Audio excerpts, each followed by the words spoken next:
মা আজকে দুপুরে কি মেনু বানাচ্ছ? আলু আর কপি দিয়ে কাতলা মাছের ঝোল। ও, তেল দিয়ে দিলাম,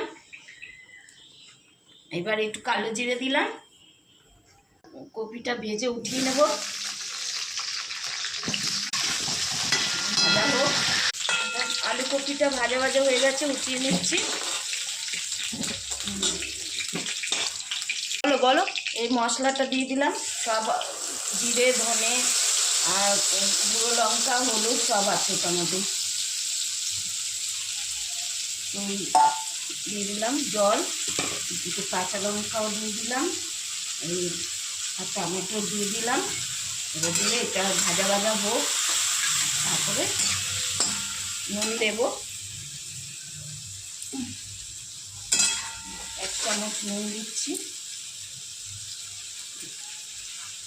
এবার একটু ভাজা ভাজা হয়ে নিই, তারপরে ভাজা ভাজা হয়ে গেলে তারপরে জল দেবো, তারপর আলু আর কপি দিয়ে মাছ দিয়ে ভাজাবো। ভাজা হয়ে গেছে, মশলা ভাজা হয়ে গেছে। এবার এই আলু আর কপি দিয়ে দিচ্ছি, একটু ভাজা ভাজা করে নিয়ে আলু কপি দিয়ে তারপরে একটু জল দিয়ে ভাজা ভাজা হয়ে গেছে। ভাজা ভাজা হয়ে গেছে, এবার জল দিলাম, জলটা সেদ্ধ হোক আলুটা আর কপিটা, তারপরে মাছ ছাড়বো। এবার ঢেকে রেখে দেবো একটু, ঢাকা খুলছি।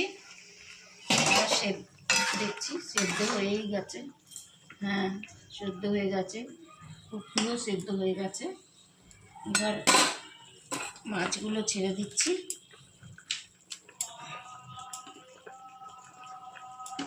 মাছ ছেড়ে দিলাম,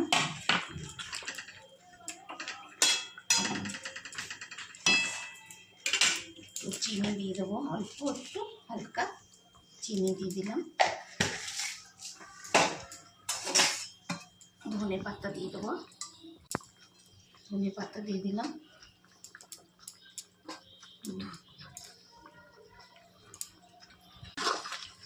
হয়ে গেছে মাছের ঝোল, কাতলা মাছের ঝোল হয়ে গেছে।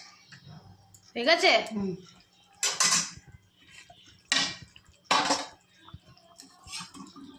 ঢেলে দিলাম, এই কাতলা মাছের ঝোল হয়ে গেছে আলু কপি দিয়ে। ধোয়া ওঠা ইচ্ছে করে রাখো।